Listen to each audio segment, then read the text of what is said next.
Matia Kone Kotia Komwa, a year the Deputy Minister of Finance. Omenya for Nyako, any amani boni, Eddie, or my schedule film, the fa media budget review, ya ebe. This presentation, you will realize that contrary to what the opponents have been saying, that we are not spending, we are spending.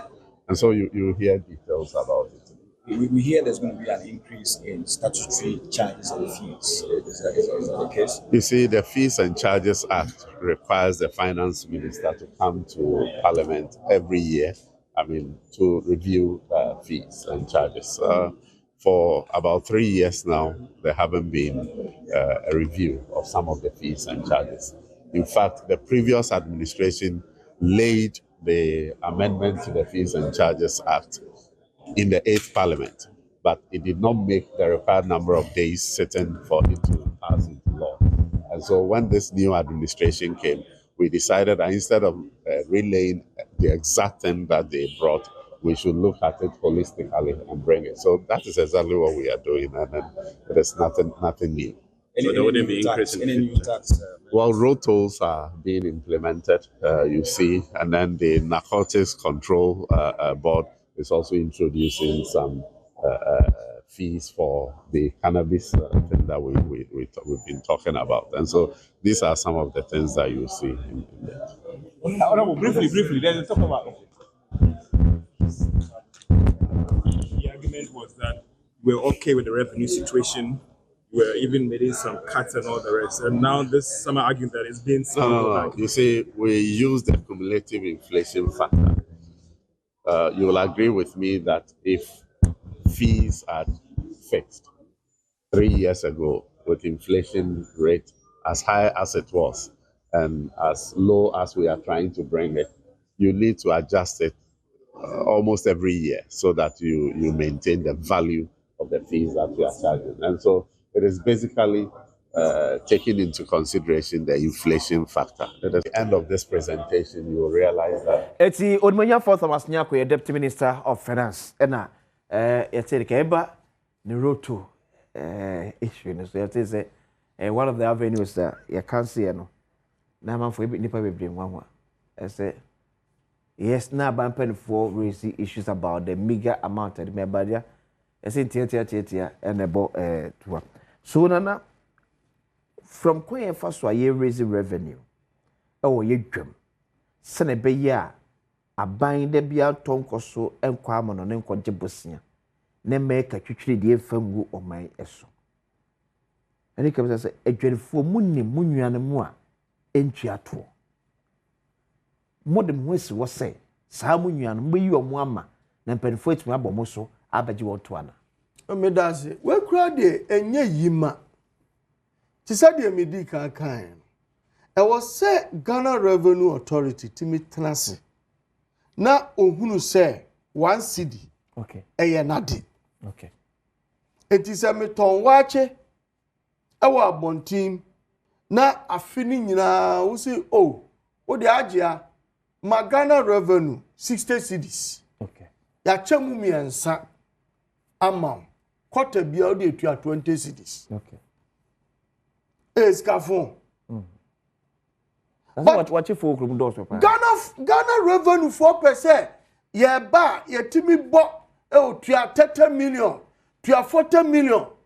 What is our approach in kwa edwedifo no so? They will not pay. I say oh buy net ni. Am obi atue bi. Iti I was say tuo no so tete. Ghana fo osuban bi. E wo mo ho a. Mi beye adwadini mede ahyepu me ho pa. Okay.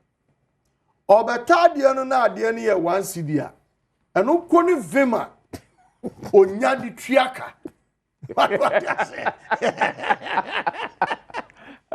Sir, obeta paboa. Okay. No bane paboa no within his budget. Gaga no. Just the will be see control no. You way fatu ha. Oh. But any debt. Sir, when you say I want within the budget power no. Our de bede. Everton. Oh, sir, enigie no. Okay. And I'm a person Ghana revenue for and share. No the approach. So I just say, okay.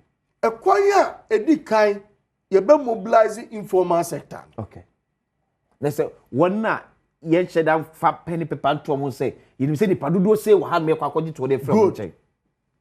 Yeah, roadmap unina. Okay.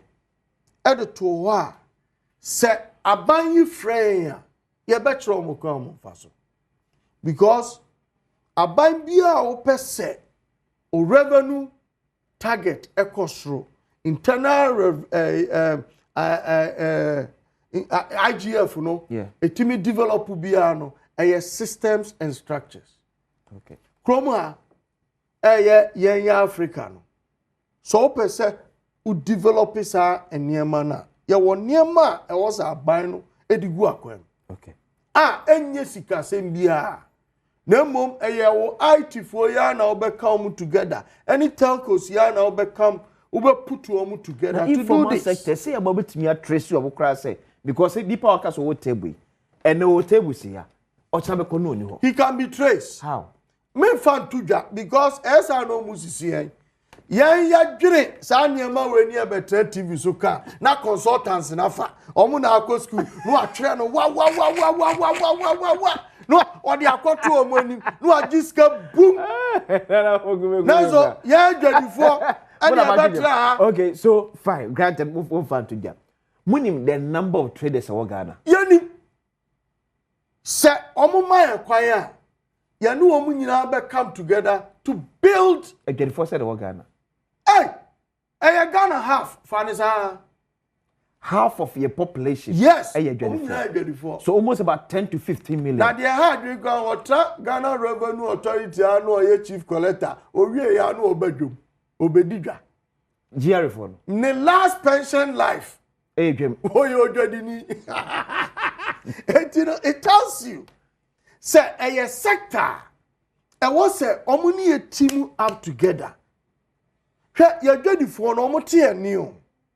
You know omukasa omutie. Tisa enfatu mwami ye. Onza ukrano. You know it's a sane play. It is all Kojiska or Ghana ni ho. Na within the strength. Okay. Say make me a 2 year. Oh, money. Say what develop system no sa. Okay. What the benye skabebre. It also tax no atria by friendly. Any kwasa tax ni tria by dimbebre. Menu program ya ta frem.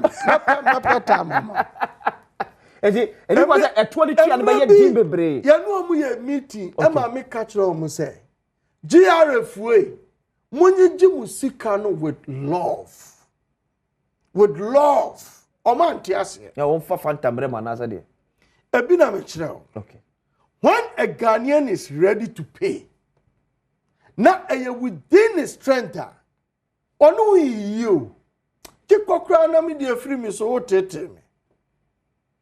Obetua ebra na adwen emma so say. So no okay na anhwe ebedu me no. Yes, a taxes me bro no see agum. Ana me kire say wo buy mu a. Okay. Enipa dodo yemfa ne say Ghana half. Okay. Obi atua kakra, including government workers, yeah. Omu de dabi omu trisu biridi. Yati o. Yeah. It do be say go jibusa. Say enya nipa dodo na like about 10 million of a 24 no so bia atua ne to a. Ya go jibusa. E je hu hia say betu taxes. Dabi. Ade a hu hia a structure. Yen Traders Advocacy Group Ghana. It has taken years time. You need to do now building. What I say? Yeah, and yet things here they ma buy. Say I buy. Build on it. Okay. Now you rope more again on it. Now fe you shas you fani juma. Nobody can invade. But me no me nyina say even a year assembly for to kwatwe. E wo fam pa. But still munyen bi entia. Unim de entia sa niema ni nyina aba. One, this you no cry de no kwatro na no kasa akure bon. Anya de o na this will major magic. O da meba. Baby obokwa akogina. O say Ghana no akoye nsamfu ahi country ana unim za.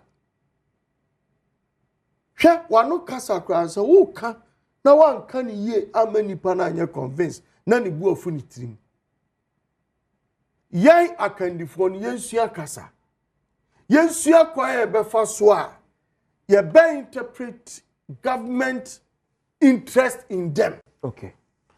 Omo so bete aban na se. Na se bi akuza bi anyado, wo ye pani na obegira now the by force. Okay, adwuma no kra me na ye magai. And uba ye dwomu a nipa ne bebebe ayi omo wekese adi. What I say? Okay. E basa e do haw e na bro man. Ye be kwa ye be fa so a. Ye nyina ye betumi de a way nipa ne beti ase se sika mitua we no enhame evi say enra I was able to make 2 cities it is a miyimu 50 pesos ediko tuama aban a enhame but oba ye ntade nani aba biem oba betra dwomu a wosa sore akofo trotro ye dwadifo ikura obo pon anwumra trotro kura efa wo mu akofie kura ese bi ni o the to the be so na ne ka okay ne ka ne papa mu no sampa maba ene de ene mu nye ye ja na yakọ eda ni member ye ja na ni still be catch us ene mu nye ni nyina because mo da bia mo ka che se afre se bronya eye pa cha fi sa pepe kasa no credit the same mafa because kasa enya no credit kasa okay ni nyina ye kwan a aban no edin hihye ye begu fo be bi me sa aban sa fambra ama nipa na recognize na se nipa no oton ade Ghana revenue fo nimu no a obede ebeje to ede afri no what I say wo mo adi dwa bebre aban ni nimu wo mo so no enti yan de ye kase e doable ye ya ebeye yi omo ni adwadifo ku a abo omo modern okay ewo sa ni so ade hunu no enhia okay to show TV say here informal sector no to show TV say here as I'm getting indication say the finance minister no working a speaker working in say the finance minister ba be share na dwumadi ase